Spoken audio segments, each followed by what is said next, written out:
Welcome to Treadmill Review Guru. Today we're going to take a quick look at the difference between two NordicTrack bikes.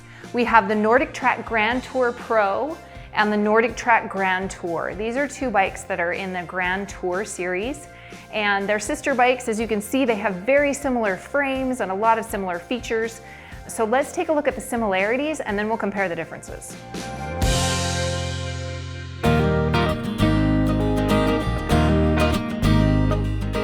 First, let's take a look at how these bikes are similar. As you can see, they both have a nearly identical frame. In fact, the footprint on both bikes is the same. So for either bike, it's about 23.5 inches wide, 57.5 inches long, and when you incline to a full 10% and lift this front handlebar, you're at 62 inches high for both bikes. So they both incline to 10% and they both decline to a negative 10%.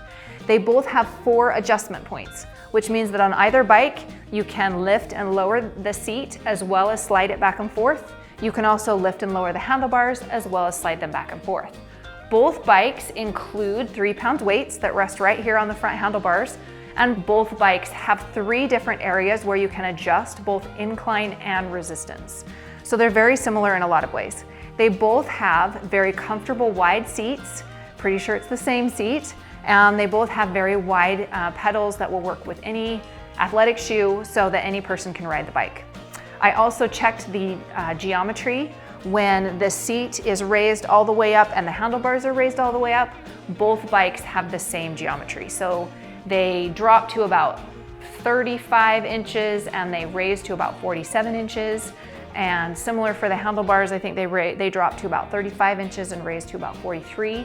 So the geometry on both of these bikes is the same. You get iFit free for 1 year, regardless of which bike you buy, and they both have the same warranty, which is 10 years on frame, 2 years on parts, and 1 year on labor.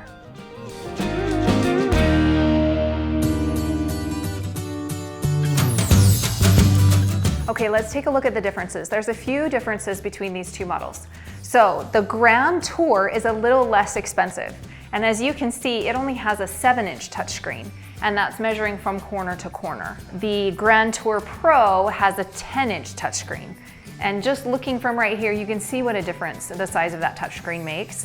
The 10-inch touchscreen is much easier to see, and it's also easier to touch the controls on the touchscreen because they're just a little bit bigger. Another difference, the Grand Tour has 32 built-in workouts which come preloaded on the machine and do not require a subscription. The Grand Tour Pro has 35, so you're getting a few more of those preloaded workouts that you can use even if you don't pay for or use iFit. Another difference, the Grand Tour has 24 levels of resistance and the Grand Tour Pro has 26. Now this doesn't necessarily mean that the Grand Tour Pro has harder resistance.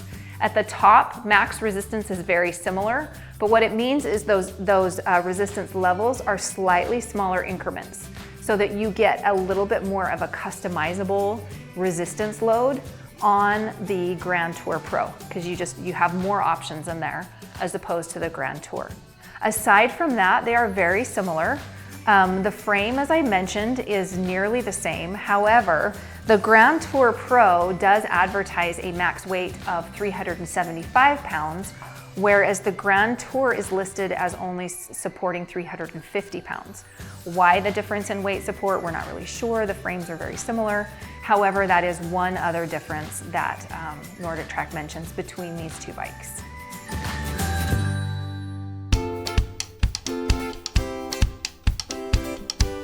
So in conclusion, you can see that these bikes are very similar with only a few minor differences. The biggest one being the size of the touchscreen. That probably affects the overall performance and feel of the bike the most. You have more onboard workouts with the Grand Tour Pro, and you also have more incremental resistance levels in the Grand Tour Pro. It also supports a higher weight capacity of 375 pounds. The price difference between these two machines is usually only around $200 or so. And the Grand Tour Pro is the more popular model because for just a little bit more, you're getting a lot more functionality. I personally prefer this 10-inch touchscreen. I find it much easier to use and easier to see. But really either bike gives you a great workout. The 4 points of adjustment is a really nice feature on an indoor studio bike, and they're both very reasonably priced. So for a more detailed written review of each bike, check us out at treadmillreviewguru.com, and for current pricing, check the links below. If you like this video, make sure and give us a thumbs up and subscribe to our channel.